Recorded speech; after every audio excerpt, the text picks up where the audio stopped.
नाशिक शहरातली ती दुपार माझ्यासाठी नेहमीसारखी स्तब्ध आणि उदास होती. पंचवटी परिसरातील त्या छोट्याशा चहाच्या दुकानासमोरील लाकडी बाकावर मी अगदी हताश होऊन बसलो होतो. डोक्यात विचारांचं काहूर माजलं होतं. कारण खिशात फक्त हाताला लागतील एवढेच पैसे उरलेले. हाताला काहीच काम नव्हतं. सूर्य आग ओकत होता आणि रस्त्यावरची वर्दळ जणू मला खुणावत होती, की तुझं या गर्दीत कुणीच नाही. डोळ्यांसमोर आई-वडिलांचे चेहरे तरळत होते.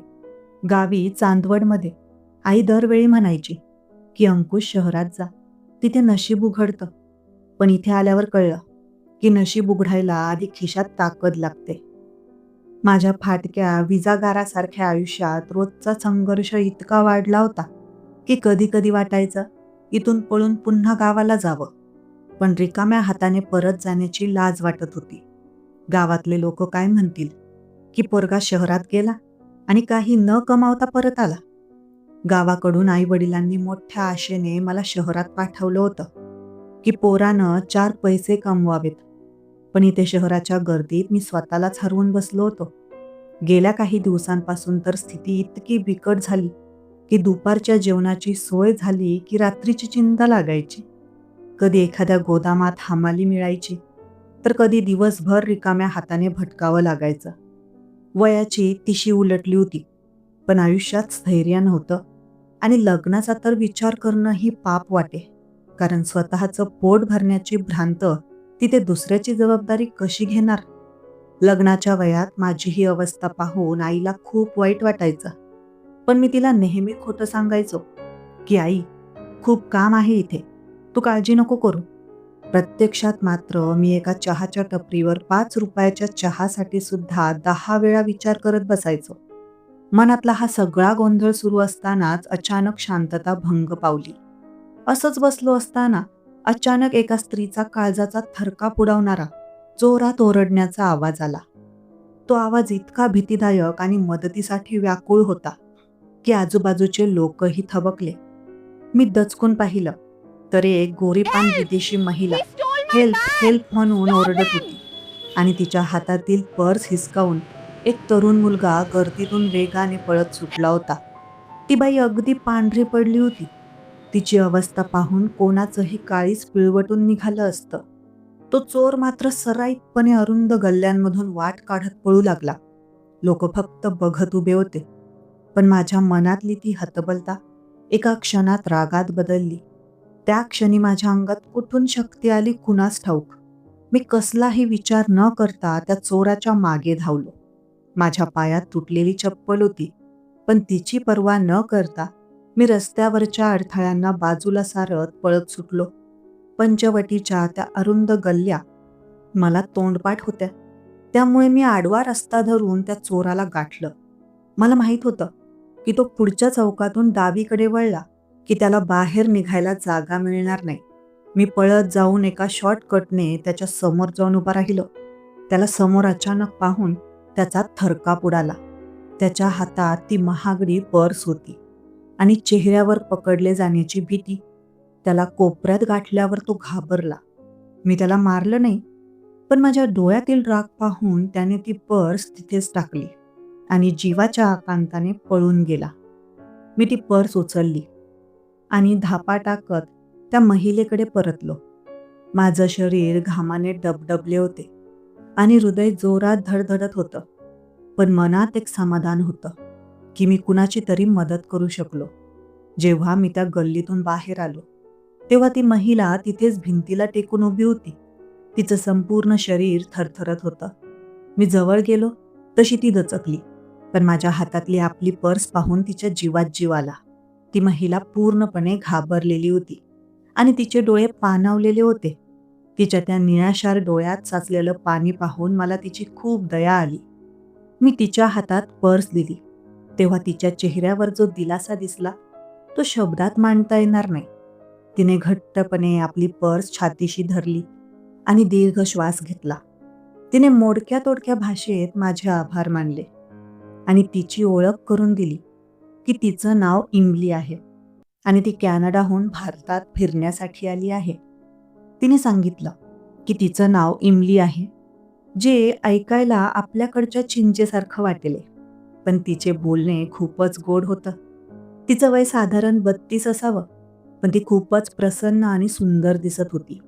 तिच्या चेहऱ्यावर एक वेगळीच चमक होती आणि तिचे गोरेपण डोळ्यांना दिपवणारे होते. तिला गोदावरीच्या काठावर जायचं होतं, पण रस्ता विसरून ती या गल्लीत शिरली होती. पंचवटीच्या त्या गुंतागुंतीच्या रस्त्यांवर परदेशी माणसाचा गोंधळ होणं तसं स्वाभाविकच होतं. बोलता बोलता तिला कळलं की मला नाशिक आणि महाराष्ट्राची खूप चांगली माहिती आहे. मी तिला सांगितलं की मी इथेच जवळच्या गावातला असून मला इथला कानाकोपरा माहीत आहे. तिने मला निरखून पाहिलं. जणू ती माझ्या डोळ्यात माझा प्रामाणिकपणा शोधत होती आणि अचानक एक प्रस्ताव मांडला की तिला महिनाभर फिरण्यासाठी एका विश्वासू साथीदाराची गरज आहे आणि ती माझा सर्व खर्च उचलण्यास तयार आहे. सुरुवातीला मला हे स्वप्न वाटले. मला वाटलं की इतकी श्रीमंत आणि देखणी बाई माझ्यासारख्या फाटक्या माणसाला सोबत का घेईल? पण तिच्या डोळ्यातील प्रामाणिकपणा पाहून मी होकार दिला. माझ्या मनात आलं की देवाचा हाच तो संकेत असावा, जो माझे दिवस बदलणार आहे. आम्ही एका मोठ्या हॉटेलवर गेलो, जिथे तिने आधीच तिचं मोठं सामान ठेवलं होतं.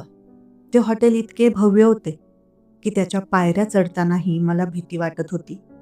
हॉटेलच्या त्या आलिशान रूममध्ये गेल्यावर मला खूप दडपण आलं होतं, कारण मी आयुष्यात कधी अशा ठिकाणी राहिलो नव्हतो. तिथे सगळीकडे मऊ गाद्या आणि चकचकीत फर्निचर होते.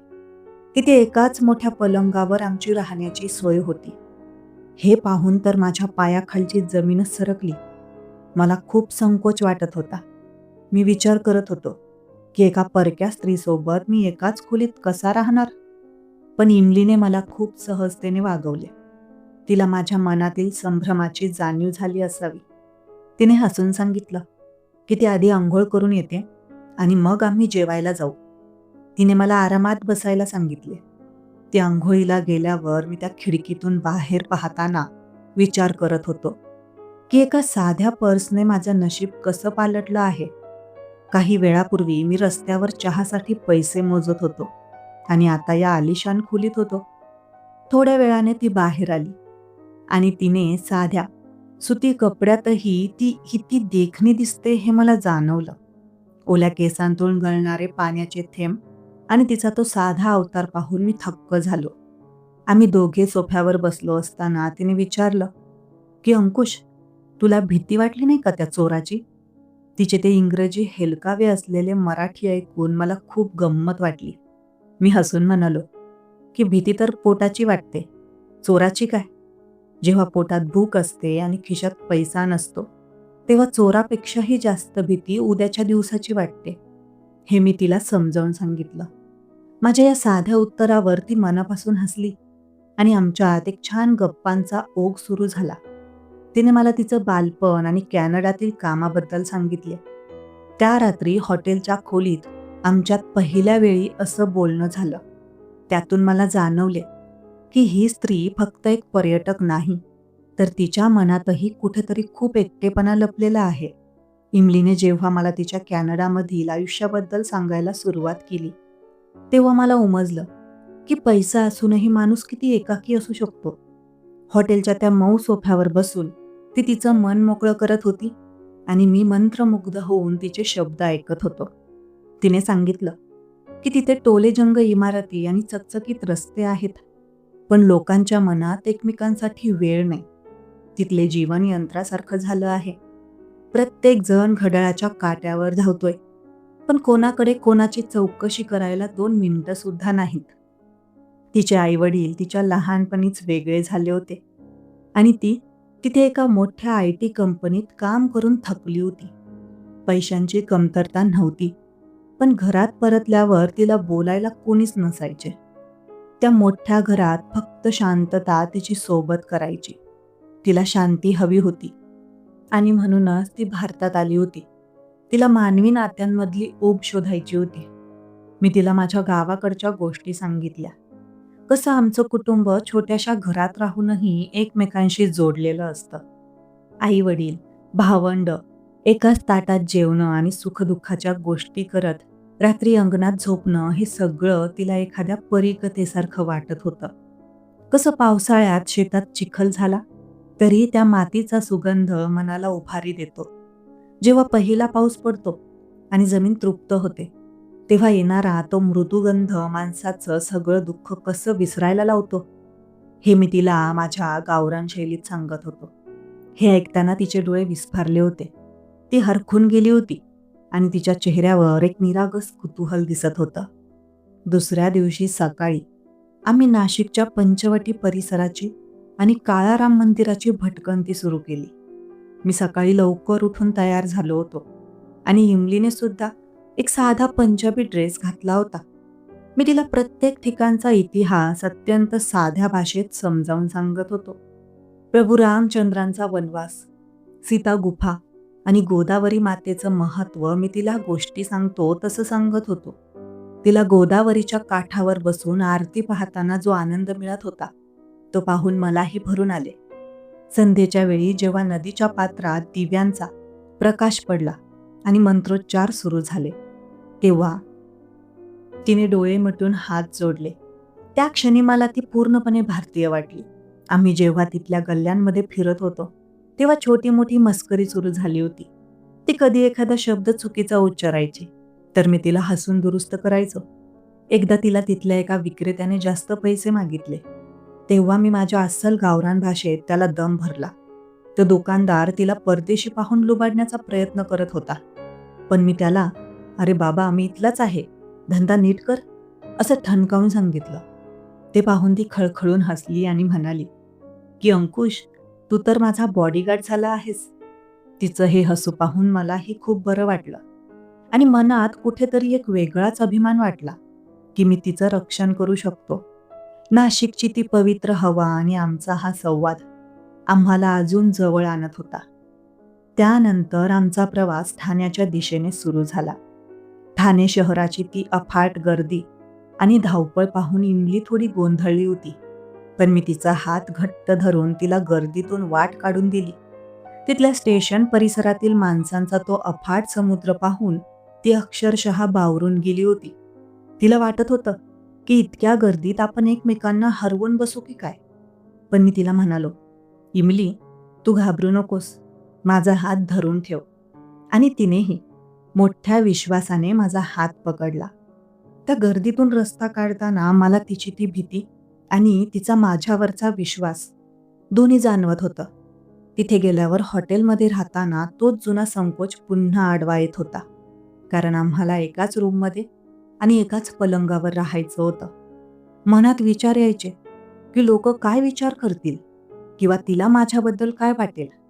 पण परिस्थितीच अशी होती की आम्हाला सोबत राहण्याशिवाय पर्याय नव्हता. तरीही मी नेहमी पलंगाच्या एका कोपऱ्यात स्वतःला सावरून घ्यायचो. पण आता हळूहळू आम्हाला एकमेकांच्या सवयींची ओळख होऊ लागली होती. आमचा तो संकोच आता संवादात बदलू लागला होता.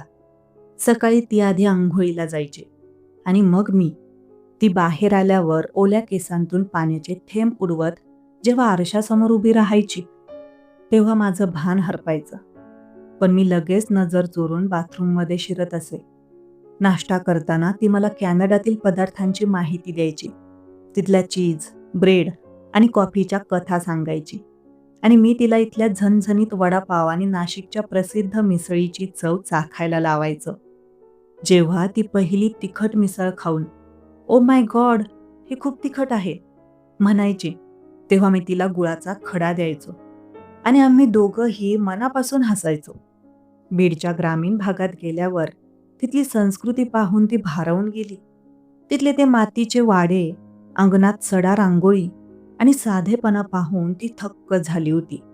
तिथल्या महिलांशी तिने खुणांनी संवाद साधण्याचा प्रयत्न केला. मराठी येत नसली तरी नजरेतून आणि हातांच्या हालचालीतून ती त्यांच्याशी जणू काहीतरी बोलत होती आणि मी तिला हे सगळं समजावून सांगत होतो की इथली माणसं किती प्रेमळ आहेत. तिला भारतीय पोशाख आणि इथल्या लोकांचा साधेपणा खूप आवडू लागला होता. जेव्हा तिने तिथल्या एका मावशीकडून साडी कशी नेसायची हे शिकण्याचा प्रयत्न केला, तेव्हा तिचा तो निरागसपणा पाहून मला खूप कौतुक वाटलं. तिला आश्चर्याचे धक्के बसत होते की इतक्या गरिबीतही इथले लोक इतके हसून कसे राहतात. त्यांच्याकडे राहायला बंगला नाही, की फिरायला गाडी नाही, तरीही पाहुणा आल्यावर त्यांच्या ताटातली भाकरी ते आनंदाने कशी काय देतात, हे तिला कोडं वाटायचं. रात्री हॉटेलच्या खोलीत परतल्यावर आम्ही तासनतास गप्पा मारायचो. बाल्कनीत बसून आभाळातील चांदण्यांकडे पाहत आम्ही आमची सुखदुःख वाटून घ्यायचो. कधी-कधी तर गप्पा मारता मारता आम्हाला वेळ कसा निघून गेला हे कळायचंच नाही. रात्रीचे 2-3 कधी वाजायचे ते समजायचंच नाही. तिला माझ्या महाराष्ट्राबद्दलची सखोल माहिती पाहून खूप नवल वाटायचे. प्रत्येक गड किल्ल्याचा इतिहास, प्रत्येक शहराची खासियत मी तिला इतक्या रंगात सांगायचो की ती हरखून जायची.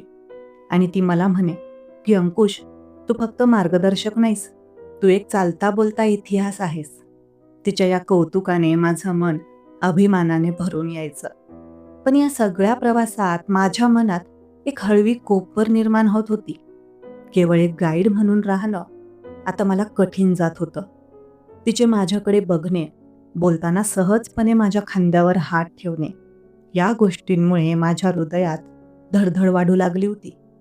जेव्हा कधी ती रस्त्यावर चालताना थोडी अडखळायची आणि मी तिला सावरण्यासाठी हात धरायचो, तेव्हा त्या स्पर्शाने अंगावर काटा यायचा. मला जाणीव झाली होती की हा केवळ एक महिन्याचा करार नाही, तर माझ्या भावना तिच्याशी जोडल्या गेल्या आहेत. आता मला ती केवळ एक पर्यटक वाटत नव्हती, तर माझ्या आयुष्याचा एक भाग वाटू लागली होती. पहिला महिना संपत आला होता आणि प्रवासाचा हा टप्पा आता एका अशा वळणावर आला होता, जिथे मला तिला सोडून जाण्याची कल्पनाही सहन होत नव्हती. मला वाटायचं की ही वेळ इथेच थांबली तर किती बरं होईल. शेवटच्या रात्री आम्ही जेव्हा नाशिकच्या हॉटेलच्या बाल्कनीत बसलो होतो, तेव्हा आमच्या दोघांमधील तो शांतपणा खूप काही सांगून जात होता. आमच्या दोघाही मनात एकच विचार होता की उद्या काय होईल. उद्या सकाळी ती विमानतळावर जाईल आणि मी पुन्हा माझ्या त्या जुन्या हतबल आयुष्यात परत जाईन का? आमच्या दोघांमधील तो अनामिक ओढ आता शब्दांच्या पलीकडे गेली होती.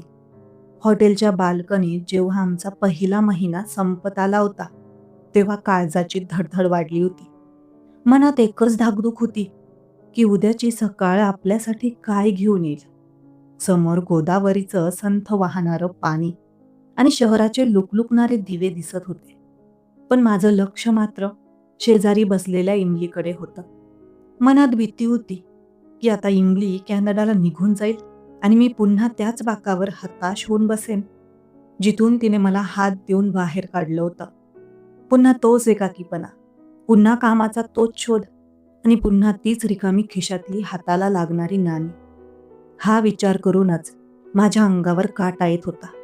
मी काहीच बोलत नव्हतो, फक्त शांतपणे तिच्याकडे पाहत होतो. पण त्या रात्री चंद्राच्या प्रकाशात इमलीने माझ्याकडे पाहिलं आणि म्हणाली की अंकुश, मला अजून जायची इच्छा नाही. तिथे कॅनडात माझं कोणीच नाही आणि इथे तुझ्यासोबत मला घरच्यासारखे वाटते. तिचे हे शब्द कानावर पडले आणि माझ्या काळजाचा ठोका चुकला. तिने पुढे सांगितलं की तिथे तिचे खूप नातेवाईक असले तरी कोणाचं कोणाशी नातं नाही. तिथे फक्त यंत्रवत जगणं आहे. पण इथे या मातीत तिला माणसांची माया मिळाली होती. तिने जेव्हा अजून एक महिना भारतात राहण्याचा निर्णय सांगितला, तेव्हा माझ्या आनंदाला पारावर उरला नाही. मला जणू नवे आयुष्यच मिळालं होतं. माझ्या चेहऱ्यावरचं हसू पाहून तीही गालातल्या गालात हसली. त्या एका निर्णयाने माझं पूर्ण जगच बदलून गेलं होतं. त्या दिवसापासून आमच्या नात्यातील तो जुना संकोच हळूहळू कमी झाला आणि एक आदराची जवळीक निर्माण झाली. आता आम्ही फक्त क्लायंट आणि गाईड उरलो नव्हतो, तर एकमेकांचे मित्र झालो होतो. फिरता फिरता एकदा आम्ही नाशिकमधीलच एका नामांकित हॉटेलमध्ये जेवत होतो. इमलीने मोठ्या आवडीने पिझ्झा ऑर्डर केला होता. पण पहिला घास घेताच तिच्या चेहऱ्यावर नाराजी दिसली. तिथला पिझ्झा तिला अजिबात आवडला नाही. ती ताट बाजूला सारत म्हणाली की अंकुश, मी यापेक्षा कितीतरी पटीने छान पिझ्झा बनवू शकते. तिला कॅनडात असताना स्वयंपाकाची आणि विशेषतः इटालियन पदार्थांची खूप आवड होती. तिथूनच तिच्या मनात भारतात राहून काहीतरी स्वतःचं काम करण्याची कल्पना आली. तिला इथल्या लोकांना तिच्या हाताची चव चाखवायची होती. तिने अत्यंत उत्साहाने मला विचारलं की आपण इथे एक छोटे पिझ्झा सेंटर सुरू करू शकतो का? सुरुवातीला मला हे ऐकून धक्काच बसला. कारण एका परदेशी महिलेने इथं येऊन दुकान थाटणं मला कठीण वाटत होतं. मला वाटलं हे खूप कठीण आहे. परवाना काढणं, जागा शोधणं आणि इथल्या लोकांशी व्यवहार करणं तिला जमेल का? मी तिला विरोध करण्याचा प्रयत्न केला. तिला सांगितलं की इमली, इथे व्यापार करणं सोपं नाही. लोक फसवतील तुला. पण तिचा आत्मविश्वास पाहून मी अखेर होकार दिला. तिने माझ्या हातावर हात ठेवून सांगितलं, अंकुश, तू सोबत आहेस ना? मग मला कशाचीच काळजी नाही. तिचं ते वाक्य ऐकलं आणि मी ठरवलं की काहीही झालं तरी मी तिला साथ देणार. त्यानंतर आम्ही नाशिकमध्येच एका छोट्या दुकानाचा शोध सुरू केला. मी सायकलवर हिंडून गल्लीबोळ पालथे घातले आणि शेवटी पंचवटी जवळच एक छोटेखानी गाळा भाड्याने शोधला. नाशिकच्या त्या उन्हात मी जुनी सायकल घेऊन अख्खं शहर पालथं घालत होतो. मला माहीत होतं की इमलीचं स्वप्न पूर्ण करायचं असेल तर जागा मोक्याची हवी. शेवटी गोदावरीच्या काठावर, जिथे भाविकांची आणि तरुणांची वर्दळ असते, तिथे एक छोटासा पण स्वच्छ गाळा मला दिसला. दुकान सुरू करायचं ठरल्यावर आम्ही हॉटेलचा मोठा खर्च वाचवण्यासाठी तिथून बाहेर पडलो आणि एका साध्या चाळीत भाड्याने खोली घेतली. हॉटेलचे बिल दिवसागणिक वाढत होते आणि आम्हाला व्यवसायासाठी पैसे साठवायचे होते. एका साध्या मराठी चाळीत आम्ही जेव्हा राहायला गेलो तेव्हा तिथले लोक आमच्याकडे कुतूहलाने बघत होते की हा अस्सल मराठमोळा मुलगा या गोऱ्या मॅडमला घेऊन इथे काय करतोय. तिथे राहताना मला खरी संसाराची मजा समजू लागली. हॉटेलच्या बंद खोलीत जे सुख नव्हतं ते त्या छोट्याशा भाड्याच्या खोलीत होतं. बादली, तांब्या, स्टोव अशा छोट्या छोट्या वस्तूंची खरेदी करण्यासाठी आम्ही नाशिकच्या बाजारात फिरलो. इमलीला स्टीलच्या भांड्यांचं खूप कौतुक वाटायचं. ती बादली आणि तांब्या हातात धरून त्याचं वजन बघायची आणि मला विचारायची की अंकुश, हे तुटणार तर नाही ना? तिची ती निरागस धावपळ पाहून मला खूप हसू यायचे. घरात पहिल्यांदा स्वयंपाक करताना तिची जी त्रेधा तिरपीट उडाली ते पाहून मी पोट धरून हसलो. एकदा तर तिने उत्साहाच्या भरात भाजीमध्ये चुकून मीठ जास्त टाकलं म्हणून मी तिची खूप मस्करी केली. मी तिला म्हणालो, इमली, आज समुद्राचं पाणी भाजीमध्ये आलंय की काय? ती बिचारी ओशाळली, पण मग माझ्या हसण्यात सामील झाली. त्याच दरम्यान माझा जुना मोबाईल पार निकामी झाला होता. त्याचं बटन काम करत नव्हतं आणि बॅटरी कधीही उडायची. कोणाचे फोन येत नव्हते आणि मला व्यवसायासाठी लोकांशी संपर्क साधायला खूप अडचण येत होती. मी चिंतेत होतो कारण नवीन फोन घेण्यासाठी माझ्याकडे पैसे नव्हते. हे इमलीने शांतपणे पाहिलं आणि एके दिवशी संध्याकाळी जेव्हा मी दुकानातून थकलेला आलो तेव्हा तिने माझ्या हातात एक नवीन कोरा स्मार्टफोनचा बॉक्स ठेवला. मी तो पाहून अवाक झालो आणि नको म्हणत होतो. मनात थोडी लाज वाटत होती की तिच्या पैशांनी मी फोन कसा घेऊ. पण ती म्हणाली की हे तुझ्या कामासाठी आहे, मला नाही म्हणू नकोस. आपल्या पिझ्झा सेंटरच्या ऑर्डर्स आता यावरच येणार आहेत. तिने मला तो अधिकार दिला होता जो फक्त जवळची माणसं देतात. त्या मोबाईलमुळे आमच्या कामात खूप सुसूत्रता आली आणि आमचा उत्साह वाढला.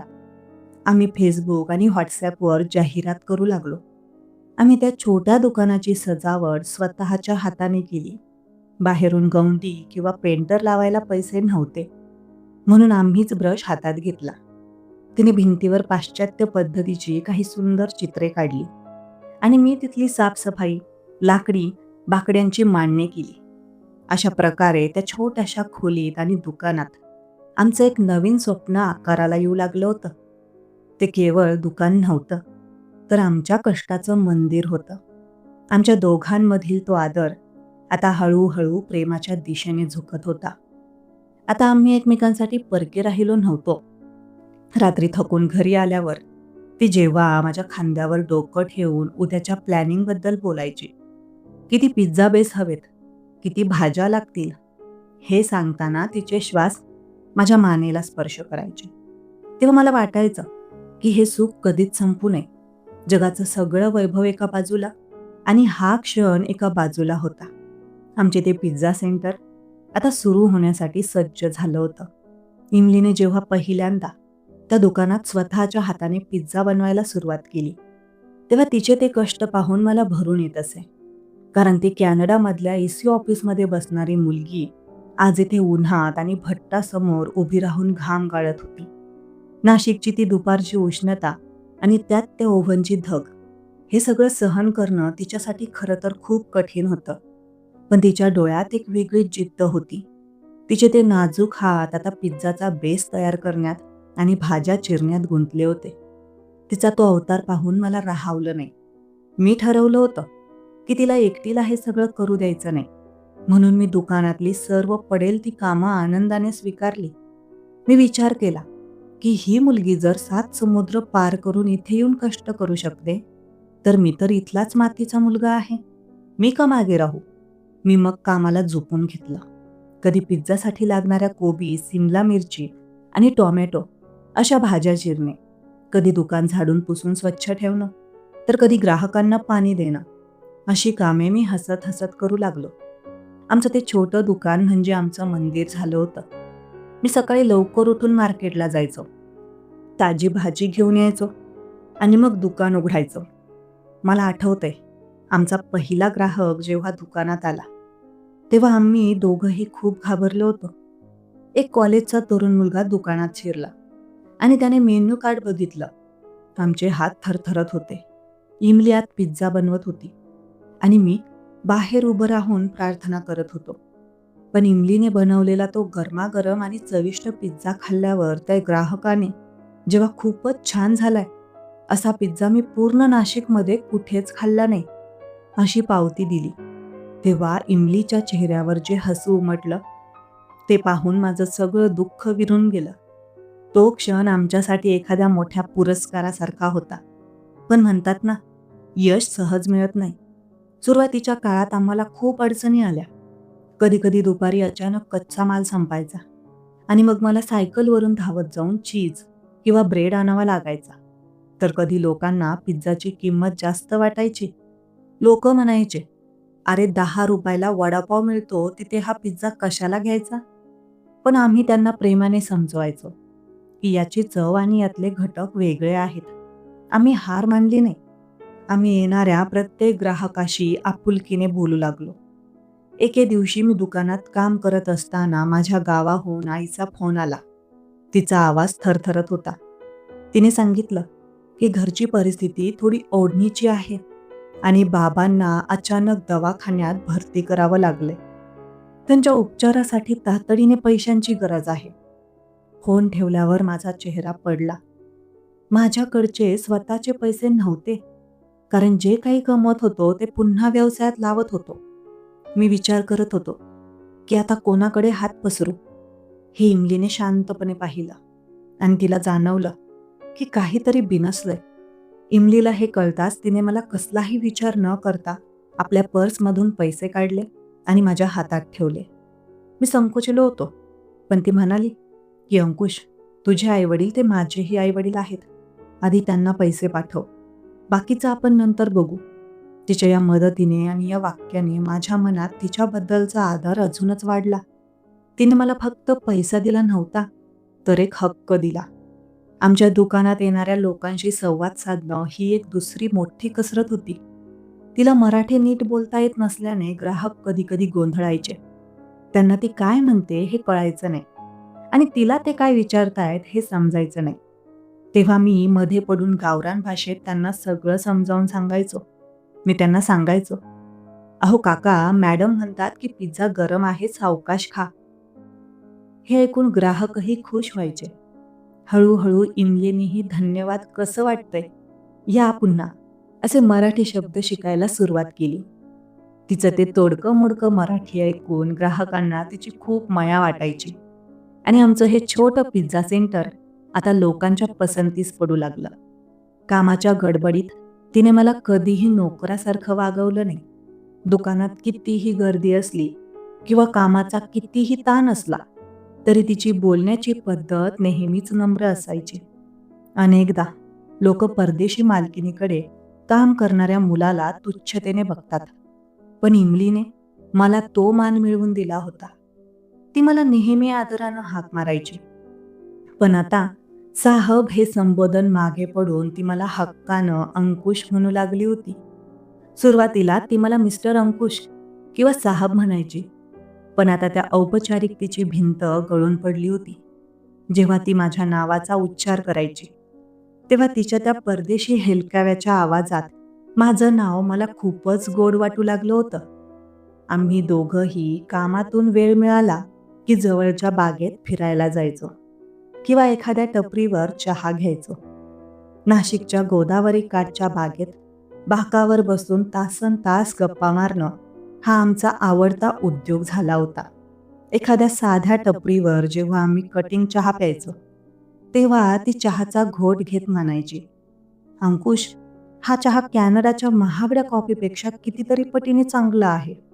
त्या छोट्या छोट्या क्षणातच आमचं नातं फुलत होतं. तिथे कोणतीही मोठी स्वप्ने नव्हती, फक्त एकमेकांची सोबत आणि साध्या सुखाचा शोध होता. पण त्याच वेळी कॅनडाहून तिला सतत फोन यायचे. तिच्या मोबाईलची रिंग वाजली की माझ्या काळजाचा ठोका चुकायचा. तिचे नातेवाईक आणि मित्र तिला परत येण्यासाठी आग्रह करायचे. तिथल्या नोकरीच्या संधी आणि तिचं तिथलं ऐश्वर्य तिला खुणावत होतं. ती त्यांना मी लवकरच येईल किंवा पुढच्या महिन्यात नक्की येईल असं खोटं सांगून टाळायची. फोनवर बोलताना तिच्या चेहऱ्यावर एक प्रकारचा अपराधीपणा असायचा, कारण तिला माहीत होतं की तिचं मन आता या मातीत गुंतलं आहे. हे सगळं ऐकताना माझ्या छातीत धडधड व्हायची की जर ती खरोखरच निघून गेली तर माझं काय होईल? ज्या बाकावरून तिने मला उठवलं होतं, तिथेच मी पुन्हा जाऊन बसेन का? मला तिच्याशिवाय जगण्याची कल्पनाच सहन होत नव्हती, कारण ती आता फक्त माझी मालकीण किंवा मैत्रीण नव्हती, तर ती माझा श्वास झाली होती. पण ती फोन ठेवल्यावर माझ्याकडे बघून जेव्हा मी कुठेही जाणार नाही असं आश्वासक हसायची, तेव्हा मला थोडा दिलासा मिळायचा. तिच्या त्या एका हसण्यात हजारो शब्दांचं आश्वासन असायचं. पावसाळ्याचे दिवस सुरू झाले होते आणि नाशिकच्या त्या रिमझिम पावसात रात्रीच्या वेळी दुकानात बसून आम्ही जेव्हा उद्याच्या व्यवसायाचं प्लॅनिंग करायचो, तेव्हा बाहेरच्या थंडीपेक्षा आमच्या गप्पांची ऊब जास्त जाणवायची. पावसाच्या सरी पत्र्यावर कोसळत असताना आम्ही दुकानाचा हिशोब मांडायचो. ओव्हनमधून येणारा पिझ्झाचा सुवास आणि बाहेरचा मातीचा सुगंध यांचा एक अनोखा संगम व्हायचा. ती कागदावर नवीन रेसिपी लिहायची आणि मी साहित्याची यादी करायचो. बघता बघता 1 वर्ष कसं संपलं हे आम्हाला कळलंच नाही. काळाचा वेग इतका जास्त होता की वाटलं कालच तर ती पर्स चोरीला गेली होती. आमचा व्यवसाय आता हळूहळू बहरू लागला होता आणि लोकांच्या जिभेवर इमलीच्या पिझ्झाची चव बसली होती. आता फक्त कॉलेजची मुलं नाही, तर नाशिकची मोठी घरं आणि मध्यमवर्गीय कुटुंब ही आवर्जून इमलीचा पिझ्झा खायला येऊ लागली होती. या वर्षभरात आम्ही केवळ व्यावसायिक भागीदार उरलो नव्हतो, तर आम्ही एकमेकांच्या आयुष्याचा अविभाज्य भाग झालो. एकमेकांच्या आवडीनिवडी, भीती, स्वप्न आम्हाला तोंडपाठ झाली होती. आमच्यातील ते भावनिक नातं आता एका अशा वळणावर आलं होतं, जिथे शब्दांची गरज उरली नव्हती. केवळ नजरेतूनच आम्ही बरंच काही बोलू लागलो. बघता बघता आमच्या संघर्षाला आणि मेहनतीला आता फळ मिळू लागलं होतं आणि व्यवसायाला यशस्वीरित्या 2 वर्ष पूर्ण झाली होती. नाशिकच्या त्या छोट्याशा गल्लीत आम्ही ज्या जिद्दीने सुरुवात केली होती, तिचं रूपांतर आता एका मोठ्या आणि आलिशान इमलीज पिझ्झा सेंटरमध्ये झालं होतं. आता आमचा तो छोटासा गाळा एका मोठ्या पिझ्झा सेंटरमध्ये बदलला होता, जिथे ग्राहकांसाठी बसण्याची उत्तम सोय, चकचकीत फर्निचर आणि ओव्हनमधून येणारा पिझ्झाचा दरवळ रात्रंदिवस दरवळत असायचा. पण या 2 वर्षात आमचं नातं केवळ व्यवसायापुरतं राहिलं नव्हतं, तर आम्ही एकमेकांच्या श्वासात सामावलो होतो. आम्हाला आता एकमेकांशी बोलण्यासाठी शब्दांची गरज भासत नव्हती. फक्त नजरेनेच आम्ही एकमेकांचे मन ओळखू लागलो होतो. कामाच्या व्यापातून वेळ मिळाला की आम्ही तासनतास गप्पा मारत बसायचो आणि भविष्यातील स्वप्नांचे मनोरे रचायचो. नाशिकच्या त्या वातावरणाने आणि माझ्या सोबतीने तिला इतकी भुरळ घातली होती की तिने कॅनडाला परतण्याचा विचार कायमचा बाजूला सारला होता. इमलीने एके दिवशी अचानक माझ्यासमोर एक प्रस्ताव ठेवला आणि निर्णय घेतला की आता भाड्याच्या त्या छोट्याशा खोलीत किंवा चाळीत राहण्यापेक्षा आपण स्वतःचं हक्काचं घर घेऊया. तिला वाटत होतं की जर आपल्याला इथेच संसार थाटायचा आहे तर आपली स्वतःची एक हक्काची वास्तू असायला हवी. तिने नाशिकमध्येच, जिथे शांतता आणि निसर्गाचे सानिध्य आहे, असा एक सुंदर फ्लॅट पाहिला. त्या घराची बाल्कनी, तिथून दिसणारा गोदावरीचा परिसर तिला खूप आवडला होता.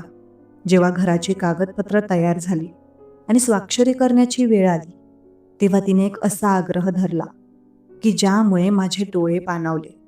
तिने आग्रह धरला की या घरावर माझं आणि तिचं दोघांचंही नाव असायला हवं.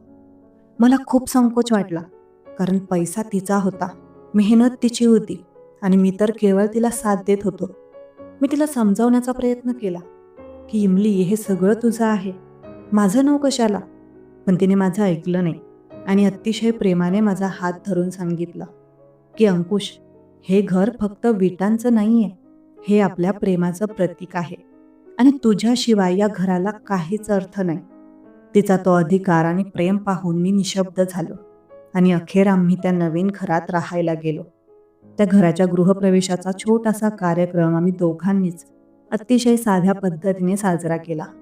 गावाहून आईवडिलांना बोलवण्याची इच्छा होती, पण काही कारणाने ते येऊ शकले नाहीत. म्हणून आम्ही दोघांनीच देवापुढे दिवा लावून आणि साखर वाटून गृहप्रवेश केला आणि खऱ्या अर्थाने एका छताखाली आमचा संसार सुरू झाला. त्या नवीन घराचा प्रत्येक कोपरा मी स्वतः सजवला होता. शनिवारचा तो दिवस होता आणि योगायोगाने आमच्या शॉपला सुट्टी होती, त्यामुळे आम्हाला निवांत वेळ मिळणार होता. बाहेर पहाटेपासूनच नाशिकचा तो काळा कुट्ट पाऊस धुवाधार कोसळत होता. पावसाचा तो रौद्र अवतार आणि पत्र्यावर पडणाऱ्या थेंबांचा तो नाद ऐकत झोपण्याची मजा काही वेगळीच होती. मला सकाळी उशिरा जाग आली. खिडकीतून येणाऱ्या त्या थंड हवेच्या झुळकीने अंगावर काटा आला होता. मी बाजूला हात मारला तर पाहिलं तर इमली बेडवर नव्हती. मी थोडा गोंधळलो आणि घाबरून उठलो आणि तिला घरभर शोधू लागलो. किचनमध्ये पाहिलं, हॉलमध्ये पाहिलं, पण ती कुठेच दिसत नव्हती. तेव्हा मला टेरेसचा दरवाजा उघडा दिसला. मला वाटलं ती तिथे काय करत असेल या पावसात. मी धावतच वर गेलो तर पाहिलं की इमली पावसाच्या धारांमध्ये चिंब भिजत होती. टेरेसवर कदाचित ती वाळत घातलेले कपडे काढायला गेली असावी, पण बाहेरचा तो कोसळणारा पाऊस पाहून ती स्वतःला रोखू शकली नाही आणि तिथेच थबकली होती. ती मुक्तपणे नाचत होती. आकाशाकडे तोंड करून पावसाचे थेंब आपल्या चेहऱ्यावर झेलत होती. तिच्या चेहऱ्यावरचं ते बालिश हास्य आणि आनंदाच्या उकळ्या पाहून मला जाणवलं की निसर्ग तिला किती आवडतो. त्या भिजलेल्या अवस्थेत ती इतकी सुंदर दिसत होती की मी तिथेच खिळून गेलो. तिच्या पांढऱ्या शुभ्र कपड्यांतून तिची ती सुडौल कांती आणि केसांतून खांद्यावर ओघळणारे पाण्याचे थेंब पाहून माझं भान हरपलं. नाशिकच्या त्या काळ्या कुट्ट ढगांच्या पार्श्वभूमीवर ती जणू एखादी स्वर्गातून उतरलेली अप्सराच वाटत होती. पांढरा रंग तिच्या गोऱ्या वर्णावर अधिकच खुलून दिसत होता आणि पावसामुळे ते कपडे तिच्या शरीराला बिलगले होते. तिच्या ओल्या केसांतून पाण्याचे थेंब तिच्या गालांवरून ओघळत मानेपाशी येत होते. ते दृश्य इतकं लावण्यमयी होतं की मी स्वतःला विसरून गेलो. माझे पाय तिथेच जमिनीला खिळले आणि मी एकटक तिच्याकडे पाहत राहिलो. मनात विचारांचा एकच कल्लोळ उठला होता की माझ्यासारख्या साध्या नशिबाच्या माणसाला इतकं अफाट सौंदर्य पाहण्याचं भाग्य कसं मिळालं. तिने मागे वळून पाहिलं आणि मला तिथं उभं पाहिलेलं बघून ती खळखळून हसली. तिचा तो हसण्याचा आवाज पावसाच्या आवाजालाही मागे टाकत होता. तिच्या चेहऱ्यावर कोणताही संकोच नव्हता, उलट एक वेगळाच आनंद आणि निरागसता होती. मला तिथे बावरलेल्या अवस्थेत पाहून तिला कदाचित गंमत वाटली असावी. ती हसत हसत माझ्या दिशेने धावत आली. तिच्या पावलांच्या सुरांनी टेरेसवर जमा झालेल्या पाण्यात छोटे छोटे तरंग उमटले. तिने माझा हात धरला आणि मलाही त्या पावसाच्या पुरात खेचलं. मी काही बोलण्याच्या आतच मीही त्या कोसळणाऱ्या धारांखाली उभा होतो. सुरुवातीला मला थोडं अवघडल्यासारखं झालं, पण तिच्या उत्साहाने मलाही भुरळ घातली. आम्ही दोघंही पावसात वेड्यासारखे भिजत होतो, नाचत होतो.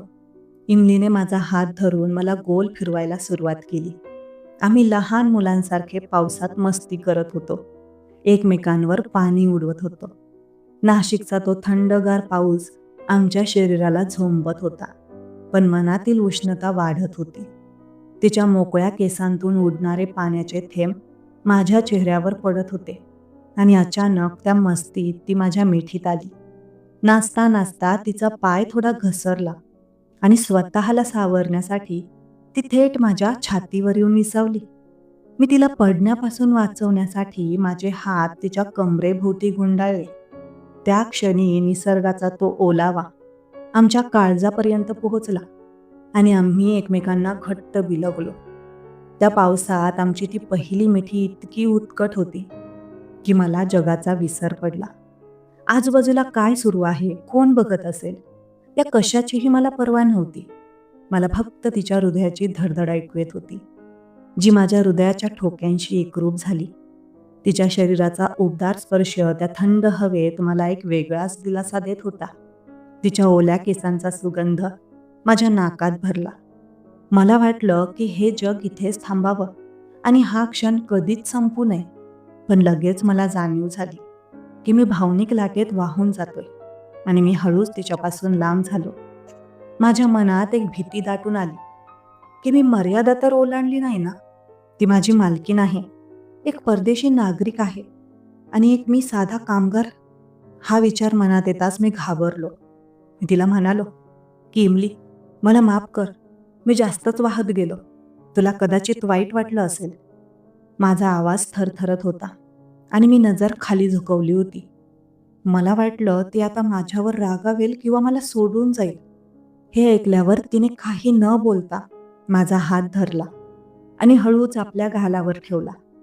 तिच्या हाताचा तो मऊ आणि उबदार स्पर्श माझ्या गालावर जाणवला आणि माझी सगळी भीती एका क्षणात पळून गेली. तिने आपली नजर माझ्या नजरेला भिडवली. तिच्या डोळ्यात एक वेगळीच चमक होती, एक अथांग प्रेम आणि विश्वास दिसत होता. तिने मला आपल्याकडे ओढलं आणि म्हणाली की अंकुश, वेडा आहेस का तू? मला तू खूप आवडतोस. तुझ्याशिवाय आता मी माझ्या आयुष्याची कल्पनाही करू शकत नाही. तिचे हे शब्द ऐकून माझ्या कानांवर माझा विश्वासच बसत नव्हता. तिने पुढे सांगितलं की हा पाऊस, हे घर, हा व्यवसाय, या कशालाच अर्थ नाही जर तू माझ्यासोबत नसशील. मला तू आणि तुझं साधेपण खूप आवडतं. तिची ही कबुली ऐकून माझ्या डोळ्यात आनंदाश्रू तरळले. ज्या बाकावर मी हताश होऊन बसलो होतो, तिथून आज मी एका सुंदर मुलीच्या हृदयात पोचलो. हे नशीब नाही तर दुसरं काय होतं. मग मी तिला पुन्हा एकदा घट्ट मिठीत घेतलं. यावेळी त्या मिठीत भीती नव्हती, संकोच नव्हता, तर फक्त आणि फक्त प्रेम होतं. आम्ही बराच वेळ त्या पावसाच्या धारेखाली एकमेकांच्या मिठीत शांत उभे होतो. कोसळणारा पाऊस जणू आमच्या प्रेमाची साक्ष देत होता. तिथल्या त्या ओलाव्यात आमच्या 2 वर्षांच्या प्रेमाचा जणू अभिषेक होत होता. ज्या संघर्षातून आम्ही गेलो, ज्या अडचणींचा सामना केला, त्या सगळ्याचं सार्थक आज झालं होतं. आमच्यातील ते आकर्षण आणि प्रेम आता उघड झालं. आता लपवण्यासारखं काहीच नव्हतं. आम्ही एकमेकांना वचन दिलं की आपण नेहमी सोबत राहू. परिस्थिती काहीही असो, जग काहीही म्हणो, आपण एकमेकांचा हात कधीच सोडायचा नाही. थोड्या वेळाने आम्ही भानावर आलो, कारण बाहेर थंडी वाजत होती आणि इमलीचे शरीर थोडं थरथरू लागलं होतं. पाऊस अजूनही कोसळतच होता. इमली म्हणाली की मी आता आंघोळ करून येते, तू पण आवरून घे. ती लाजत लाजत घरात निघून गेली. जाताना तिने मागे वळून दिलेली ती एक नजर माझ्या काळजात घर करून गेली. ती घरात निघून गेली, पण मी तिथेच उभा राहून त्या क्षणांची आठवण काढत होतो. कोसळणारा पाऊस आता मला थंड नाही तर उबदार वाटत होता. मला जाणीव झाली की माझ्या आयुष्यातील सर्वात मोठा आणि सुंदर बदल आता झाला आहे. ज्या अंकुशकडे कधी काळी काहीच नव्हतं, आज त्याच्याकडे जगातील सर्वात मौल्यवान गोष्ट होती. तिचं प्रेम, एका परदेशी मुलीने माझ्यासारख्या साध्या मुलाच्या आयुष्यात प्रेमाचे इतके रंग भरले होते की मला ते सगळं स्वप्नवत वाटत होतं. मला वाटत होतं की मी अजूनही झोपेतच आहे आणि हे सुंदर स्वप्न पाहत आहे. पण माझ्या अंगावर पडणारे पावसाचे थेंब मला सांगत होते, हे स्वप्न नाही, तर हे माझं नवीन आयुष्य आहे. त्या पावसाळी सकाळी टेरेसवर आमच्या प्रेमाची जी कबुली झाली, त्यानंतर आमच्या नात्याला एक वेगळीच दिशा आणि धार मिळाली होती. जणू त्या पावसाने आमच्या मनातील सर्व संभ्रम धुवून टाकले होते आणि आता आमचं नातं एका स्वच्छ, पारदर्शक काचेसारखे लख्ख झालं होतं. आता आमच्यात तो जुना संकोच उरला नव्हता, तर त्याऐवजी एक हक्काचा ओलावा आणि खोलवरचा आदर निर्माण झाला होता. पूर्वी आम्ही एकमेकांशी बोलताना विचार करायचो, पण आता आम्ही तासनतास नजरेनंच संवाद साधू लागलो होतो. इमलीने त्या दिवसापासून स्वतःमध्ये खूप बदल घडवून आणायला सुरुवात केली होती. तिला आता केवळ माझी मैत्रीण म्हणून नाही, तर या घरची लक्ष्मी आणि इथली सून म्हणून मिरवायचे होते. मला आठवतंय, एके दिवशी आम्ही बाल्कनीत चहा पीत बसलो होतो आणि मी तिला सहज म्हणालो होतो की इमली, तू साडी नेसल्यावर खूप जास्त भारतीय आणि सुंदर दिसशील. आमची संस्कृती या साडीतच सामावलेली आहे. माझे हे साधे शब्द तिने इतके मनावर घेतले की मला त्याची पुसटशीही कल्पनाही नव्हती.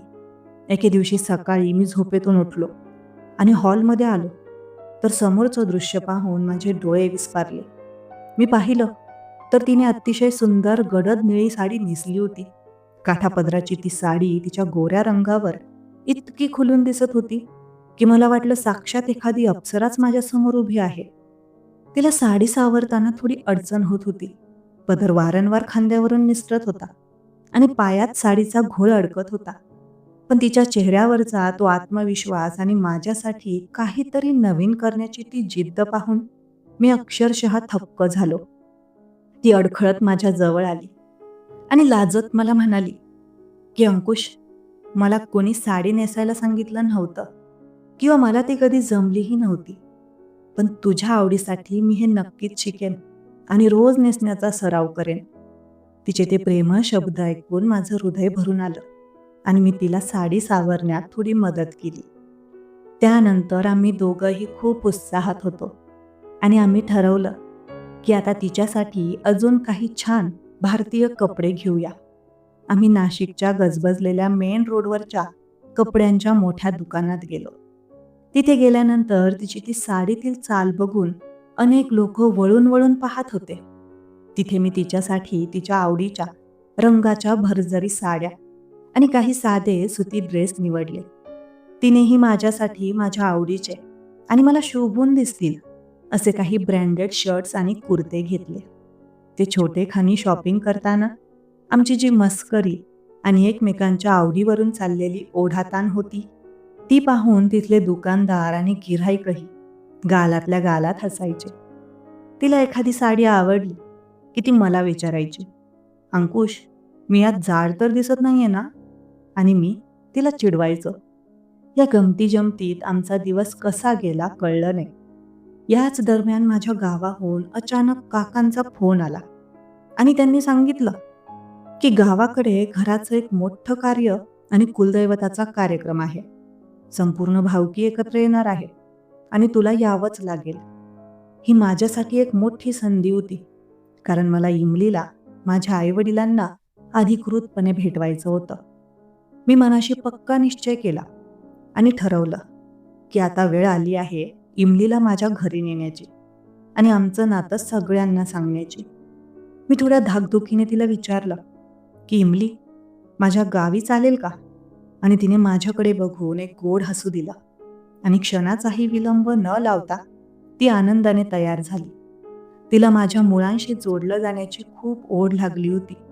आम्ही दुसऱ्याच दिवशी बॅगा भरल्या आणि बसने माझ्या चांदवड गावाला जाण्यासाठी निघालो. बसच्या खिडकीतून येणारी गार हवा आणि बाहेरची हिरवीगार शेतं पाहून ती खूपच खुश होती.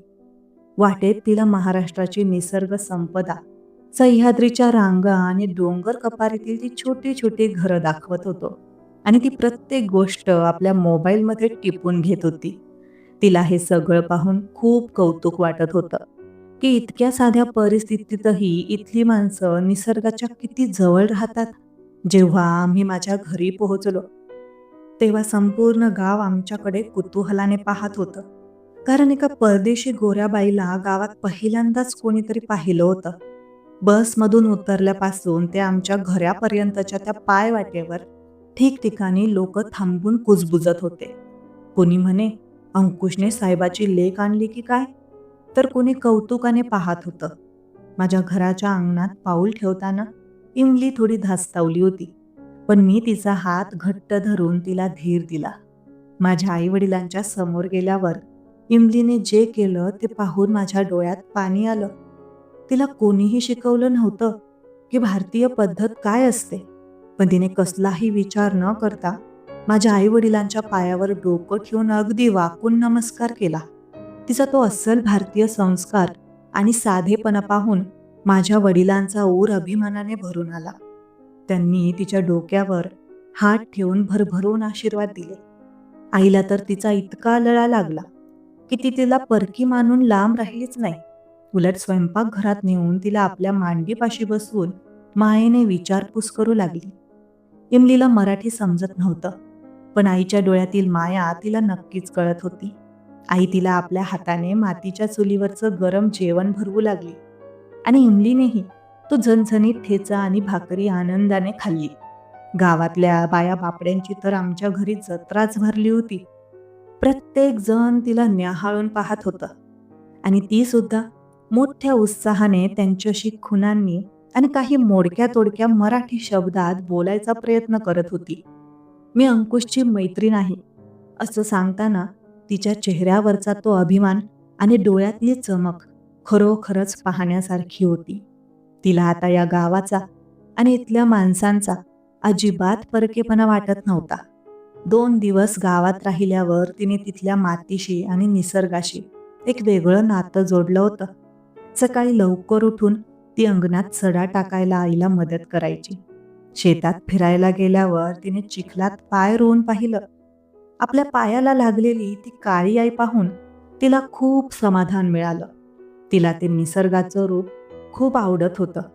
शेवटच्या दिवशी जेव्हा आमच्या परतीचा प्रवास जवळ आला होता, तेव्हा मी धीर गोळा केला आणि माझ्या आईवडिलांना बाजूला घेऊन मनातली सुप्त इच्छा बोलून दाखवली.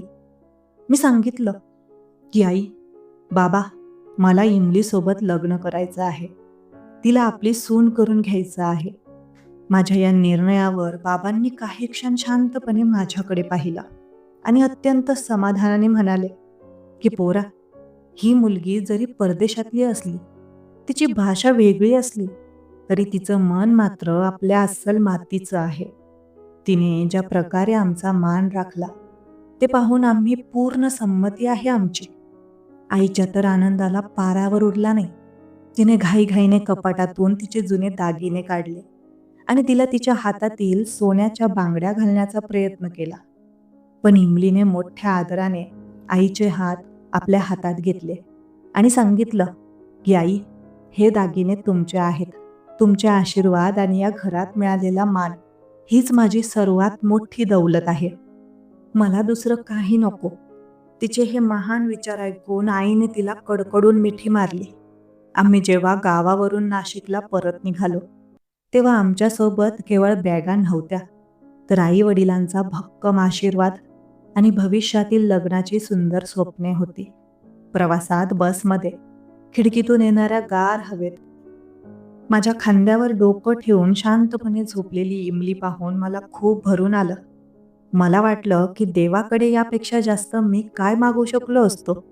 ज्या अंकुशकडे काही काळापूर्वी खिशात चहाचे पैसे नव्हते, आज त्याच्याकडे जगातील सर्वात मौल्यवान प्रेम आणि सुखी कुटुंबाची साथ होती. आमच्या सुखी संसाराची पाऊलवाट आता प्रशस्त झाली होती आणि लवकरच आम्ही कायदेशीर आणि धार्मिक रीतीने लग्नाच्या बेडीत अडकणार होतो. गावाकडून नाशिकला परतल्यावर आमच्या आयुष्यात जणू एक नवी पहाट झाली होती आणि मरगळलेल्या स्वप्नांना पुन्हा एकदा पालवी फुटली होती. आई वडिलांचे ते निर्मळ आशीर्वाद पाठीशी असल्याने आमच्या नात्याला आता केवळ प्रेमच नाही, तर एक सामाजिक आणि कौटुंबिक अधिष्ठान मिळाले होते.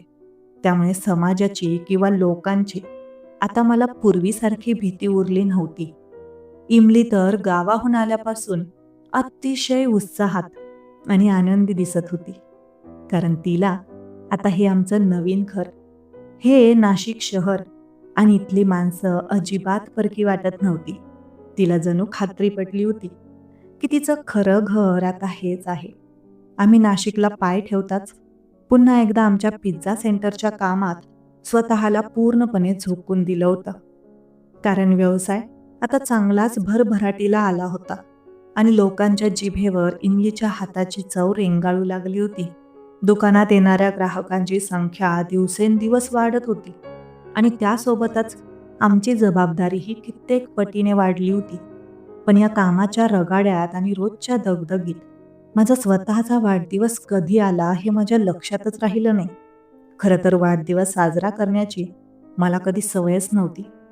कारण गरिबीच्या दिवसात आम्ही कधी साधे पेढेही वाटले नव्हते.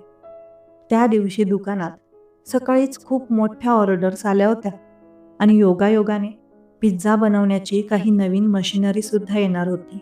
त्यामुळे मी सकाळपासूनच कामात इतका गुंतलो होतो की मला पाणी प्यायला सुद्धा वेळ मिळाला नाही. स्वतःच्या वाढदिवसाची आठवण करून द्यायला किंवा कोणाकडून शुभेच्छा घ्यायला माझ्याकडे वेळच उरला नव्हता. मला वाटलं होतं की इमली तरी नक्कीच शुभेच्छा देईल. पण सकाळपासून दुपार झाली आणि दुपारची संध्याकाळ झाली तरी तिचा साधा मेसेजही आला नाही. संध्याकाळी जेव्हा कामाचा डोंगर थोडा कमी झाला आणि मी खुर्चीत विसावलो, तेव्हा मला राहून जाणीव झाली की आज दिवसभरात इमलीने मला साधा फोनही केला नाही किंवा साधी पप्पी सुद्धा दिली नाही. मला मनातल्या मनात थोडं वाईट वाटलं, थोडा रुसवाही आला. पण मी स्वतःला समजावलं की कदाचित ती नवीन घराच्या कामात किंवा व्यवसायाच्या हिशोबात जास्तच व्यस्त असेल, म्हणून तिचं लक्ष नसेल. मी रात्री उशिरापर्यंत दुकानात थांबून सगळं काम उरकलं, मुलांचे हिशोब तपासले आणि साधारण 8:30-9च्या सुमारास अंगात त्रस्तपणा घेऊन थकलेला भागलेला आपल्या नवीन फ्लॅटवर पोहोचलो. मनात विचार होता की घरी गेल्यावर इमलीशी थोडं भांडायचं. पण मी जेव्हा घराचा मुख्य दरवाजा उघडला तेव्हा समोर पाहतो तर काय, संपूर्ण हॉलमध्ये दाट काळोख पसरला होता. एक साधा दिवा सुद्धा चालू नव्हता. घराची ती शांतता पाहून मला आधी वाटलं की इमली कदाचित थकल्यामुळे लवकर झोपली असेल किंवा काही महत्वाच्या कारणाने घराबाहेर गेली असेल. मी अंधारात चाचपडत भिंतीपाशी गेलो आणि स्विच बोर्डचा बटन शोधून तो जोरात दाबला. तसा अचानक एका सेकंदात घराचा कानाकोपरा रंगीबिरंगी दिव्यांच्या माळांनी आणि प्रकाशाने झगमगून उठला. प्रकाशाचा तो झोत डोळ्यांवर पडताच मी डोळे विस्फारून पाहिलं तर हॉलचं रूपच पालटलं होतं.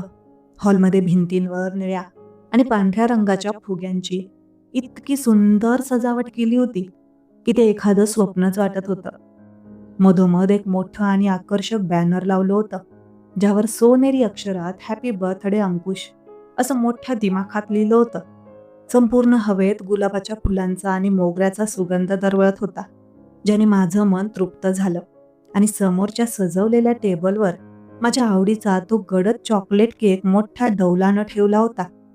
मी अजून त्या झगमगाटातून आणि आश्चर्याच्या धक्क्यातून नीट सावरलो सुद्धा नव्हतो.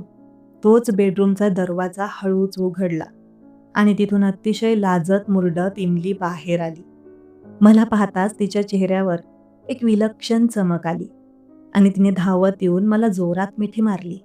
तिच्या मिठीतली ती ऊब, तिच्या शरीराचा तो ओळखीचा सुगंध आणि तिचा तो निखळ आनंद पाहून माझा दिवसभराचा सगळा थकवा, कामाचा ताण आणि सकाळपासून साचलेली ती छोटीशी नाराजी एका क्षणात कापरासारखी हवेत विरून गेली.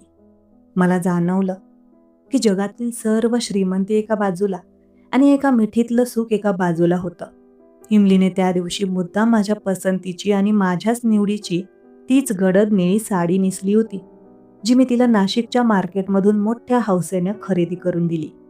त्या साडीत ती एखादी विदेशी राजकन्या अजिबात वाटत नव्हती, तर एखाद्या खानदानी घराण्यातील अस्सल भारतीय सून वाटत होती. तिचे ते खांद्यावर सोडलेले मोकळे केस, कपाळावरची छोटीशी नाजूक टिकली आणि साडीचा तो वारंवार निसटणारा पदर सावरताना तिची होणारी गोड धावपळ पाहून मी भारावून तिच्याकडे एकटक पाहतच राहिलो. मला स्वतःच्या नशिबाचा हेवा वाटू लागला. ती मिश्किलपणे हसून म्हणाली, की "अंकुश, काय बघतोयस असा टक लावून? तुला खरंच वाटलं होतं का, की मी तुझा वाढदिवस विसरले असेन? वेडा आहेस तू. हे सगळं फक्त तुला सुखद धक्का देण्यासाठी, म्हणजेच सरप्राईज देण्यासाठी मी मुद्दाम केलं होतं." तिने लगेच एक मोठी आणि जड पिशवी माझ्या हातात विश्वासाने टेकवली आणि उत्साहाने म्हणाली, की "हे बघ, मी तुझ्यासाठी खास तुझ्या आवडीचे आणि तुला शोभतील असे नवीन कपडे आणले आहेत. आता अजिबात उशीर करू नकोस. पटकन आत जा आणि हे घालून ये. मला तुला आज खूप देखणं आणि राजबिंडा पाहायचा आहे." मी तिने दिलेला तो नवा कोरा रेशमी कुर्ता आणि पायजमा घातला. आरशात स्वतःची प्रतिमा पाहताना मला क्षणभर स्वतःचीच ओळख पटेनाशी झाली. मला विश्वासच बसत नव्हता, की काही वर्षांपूर्वी नाशिकच्या बाकावर हताश आणि रिकाम्या खिशानं बसलेला तो जुना अंकुश आज इतका सुखी आणि समाधानी आहे. जणू माझ्या आयुष्याची ही नवीन आवृत्ती होती. आम्ही दोघांनी मिळून हॉलमध्ये तो चॉकलेट केक कापला. मेणबत्त्या विझवताना मी मनातल्या मनात देवाचे आभार मानले. तिने मोठ्या प्रेमाने मला केक भरवला आणि मी सुद्धा तिला केकचा घास भरवत असताना आमच्या नजरा एकमेकात गुंतल्या होत्या. त्यानंतर आम्ही साधे पण चविष्ट जेवण एकत्र केलं आणि हात धुवून आम्ही दोघंही थंड हवेसाठी टेरेसवर गेलो.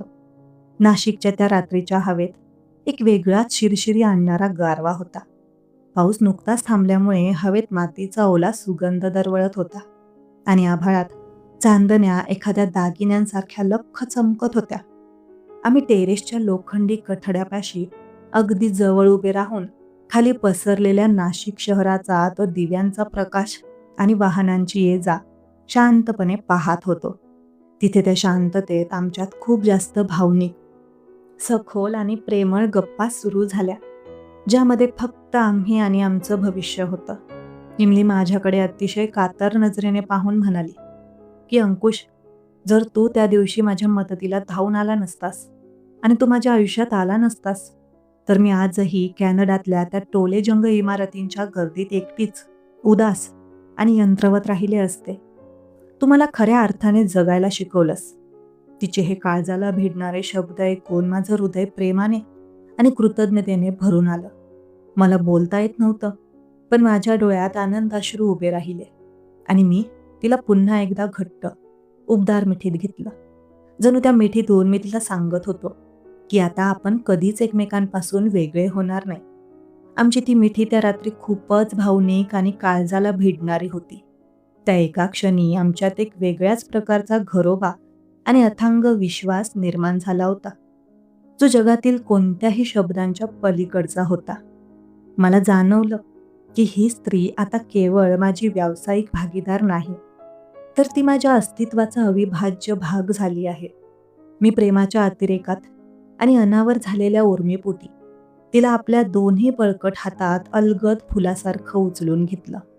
तेव्हा तिनेही मोठ्या लादेनं आणि हक्कानं माझ्या गळ्यात आपले नाजूक हात टाकले आणि माझे डोळे तिच्या डोळ्यात मिसळले होते.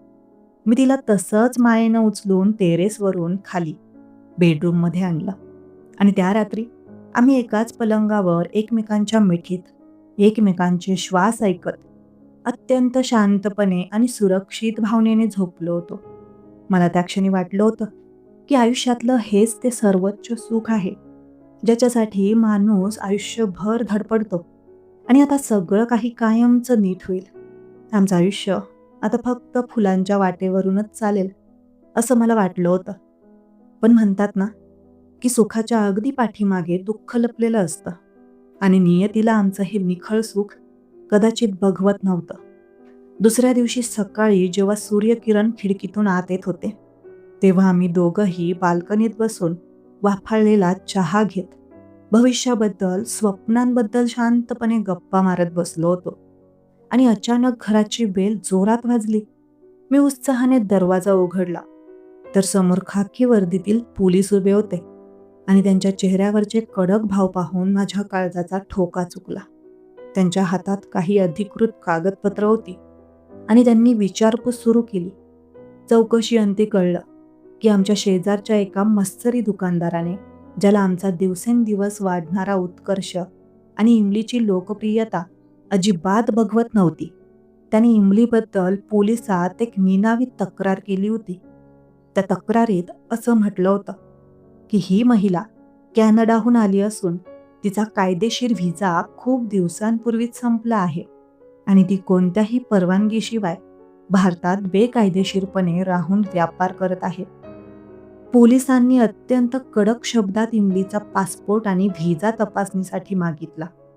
जेव्हा आम्ही कागदपत्र बाहेर काढली आणि तपासणी झाली, तेव्हा हे धक्कादायक सत्य समोर आलं की इमलीचा व्हिसा खरोखरच काही आठवड्यांपूर्वी संपला होता आणि नवीन घराच्या खरेदीत, पिझ्झा सेंटरच्या धावपळीत आणि आमच्या प्रेमाच्या धुंदीत आम्ही व्हिसा नूतनीकरणाची कायदेशीर प्रक्रिया पूर्णपणे विसरून गेलो होतो.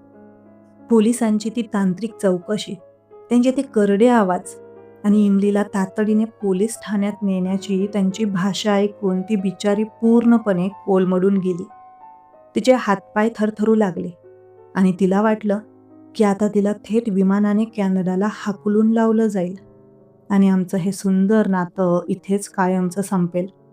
तिचे ते निळे डोळे भीतीने, पश्चातापाने आणि रडण्याने रक्तासारखे लाल झाले होते. तिला हुंदके अनावर झाले होते. पण मी तिचा हात घट्ट पकडला आणि तिला धीर देत ठामपणे सांगितलं की इमली, तू घाबरू नकोस. जोपर्यंत हा अंकुश जिवंत आहे तोपर्यंत कोणाची हिंमत नाही की तुला माझ्यापासून हिरावून नेईल किंवा तुला इथून जबरदस्तीने घेऊन जाईल. मी वेळ न घालवता तातडीने पोलीस ठाण्यात गेलो. तिथे बसलेल्या मोठ्या पोलीस अधिकाऱ्यांची कळकळीने भेट घेतली आणि त्यांना आमची सुरुवातीपासूनची संपूर्ण कहाणी, आमचं निस्वार्थी प्रेम आणि आमच्या लग्नाचे जे काही बेत आम्ही आखले होते ते सर्व सविस्तरपणे आणि प्रामाणिकपणे सांगितले. मी त्यांना हात जोडून हे पटवून दिलं की ती इथे कोणत्याही वाईट हेतूने किंवा कायद्याचा भंग करण्यासाठी राहिलेली नाही, तर ती माझ्या आयुष्याची जीवनसाथी म्हणून आणि या मातीवर प्रेम करणारी एक व्यक्ती म्हणून राहत आहे. सुरुवातीला कायद्याचा कठोर बडगा दाखवणाऱ्या पोलिसांनी जेव्हा आमचा हा विलक्षण प्रामाणिकपणा पाहिला आणि आमच्या आजूबाजूला गावकऱ्यांनी, दुकानदारांनी येऊन जेव्हा आमची चांगली गवाही दिली, तेव्हा त्या अधिकाऱ्यांच्या मनातही थोडी नरमाई आणि माणुसकी जागी झाली. त्यांनी कायद्याच्या चौकटीत राहून आम्हाला व्हिसा नूतनीकरणासाठी 15 दिवसांची एक छोटी मुदत दिली, ज्यामध्ये आम्हाला सर्व कायदेशीर सोपस्कार पूर्ण करायचे होते. तो 15 दिवसांचा काळ आमच्या आयुष्यातील आजवरचा सर्वात कठीण, मानसिक ताण देणारा आणि धावपळीचा होता. सकाळी उठल्यापासून ते रात्री उशिरापर्यंत वकिलांच्या ऑफिसचे उंबरठे झिजवणे, दिल्लीतील दूतावासाला महत्त्वाची कागदपत्र पाठवणे आणि प्रत्येक क्षणी ती आपल्यापासून दूर तर जाणार नाही ना, ही टांगती तलवार मनात ठेवून जगणं खूपच क्लेशदायक होतं. पण या मोठ्या संकटाने आम्हाला एकमेकांच्या अजूनच जवळ आणलं होतं. आमचा एकमेकांवरचा विश्वास अधिकच दृढ झाला होता. आम्ही दोघांनीही मनोमन ठरवलं होतं की काहीही झालं, कितीही पैसा खर्च झाला किंवा कितीही संघर्ष करावा लागला, तरी आपण हा कायदेशीर लढा जिंकायचाच. आणि एकदा का हे व्हिसाचं संकट दूर झालं की त्यानंतरच रीतसर लग्नाच्या बेडीत अडकून कायमचं एक व्हायचं. आमच्या आयुष्यातल्या त्या अत्यंत कठीण आणि कसोटी पाहणाऱ्या 15 दिवसांच्या प्रदीर्घ संघर्षाने आम्हाला हे ठामपणे शिकवलं की जेव्हा दोन मनं एकमेकांशी निस्वार्थीपणे आणि प्रामाणिकपणे जोडलेली असतात, तेव्हा जगातील कोणतीही ताकद किंवा कायद्याची अडचण त्यांना कायमचं वेगळं करू शकत नाही. व्हिसाच्या त्या कायदेशीर कचाट्यात आणि कागदपत्रांच्या गुंतागुंतीत अडकलेली इमली मनातून पूर्णपणे खचून गेली होती. तिला प्रत्येक क्षणी वाटायचं की आता तिचं आणि माझं नातं इथेच संपणार की काय. पण मी तिचा हात सावलीसारखा घट्ट धरून ठेवला होता आणि तिला सतत धीर देत होतो की काहीही झालं तरी मी तुला जाऊ देणार नाही. मी नाशिकच्या त्या कडक ऊन असलेल्या सरकारी कार्यालयांच्या पायऱ्या चढून आणि वकिलांच्या कोंदट केबिनमध्ये चक्रा मारून मारून इतक्या फेऱ्या मारल्या होत्या की माझे पाय थकून गेले होते आणि अंगातली शक्ती संपत आली होती. पण माझ्या मनातला उत्साह आणि तिला वाचवण्याची जिद्द मात्र ती मात्रही कमी झाली नव्हती. मी दिल्लीपासून मुंबईपर्यंत सर्व आवश्यक कागदपत्र धावपळ करून गोळा केली आणि सरकारी दरबारी आमची बाजू मांडली. शेवटी आमच्या कष्टाचं चीज झालं आणि सत्याचा विजय झाला. इमलीला भारतात कायदेशीररित्या राहण्याची आणि व्यवसाय करण्याची अधिकृत परवानगी मिळाली. ज्या दिवशी त्या परवानगीचा शिक्का पडलेलं ते पत्र आमच्या हातात आलं, त्या दिवशी आनंदाच्या भरात आम्ही दोघांनीही भर रस्त्यात एकमेकांना घट्ट मिठी मारून अक्षरशः ढसाढसा रडून घेतलं. कारण ते आमच्यासाठी केवळ एक कायदेशीर कागद नव्हतं, तर आमच्या अथांग आणि निखळ प्रेमाचा तो एक मोठा विजय होता, ज्याने आमच्या भविष्यातील अडथळे दूर केले होते. त्यानंतर आम्ही अजिबात वेळ न घालवता आणि कोणताही मुहूर्त न पाहता लग्नाचा अंतिम निर्णय घेतला. कारण आता आम्हाला एका क्षणाचंही अंतर सहन होत नव्हतं. नाशिकच्याच एका जुन्या आणि पवित्र छोट्याशा मंदिरात, जिथे गोदावरीचा शांत प्रवाह वाहत होता, तिथे अगदी मोजक्या जवळच्या लोकांच्या उपस्थितीत आणि माझ्या वृद्ध आईवडिलांच्या साक्षीने आमचा अत्यंत साधा पण मंगलमय असा विवाह सोहळा पार पडला. इमलीने त्या दिवशी माझ्या आईने दिलेली ती पारंपरिक हिरवी नऊवारी साडी नेसली. हातात हिरवा चुडा भरला होता आणि कपाळावर छोटीशी नाजूक चंद्रकोर लावली. तिच्या त्या रूपाकडे पाहून कोणालाही असं वाटणार नाही की ती परदेशातून आली आहे, कारण ती आता केवळ रंगाने गोरी होती, पण मनाने आणि संस्कृतीने ती पूर्णपणे या भारतीय मातीत, माझ्या कुटुंबात आणि माझ्या आयुष्यात कायमची मिसळून गेली.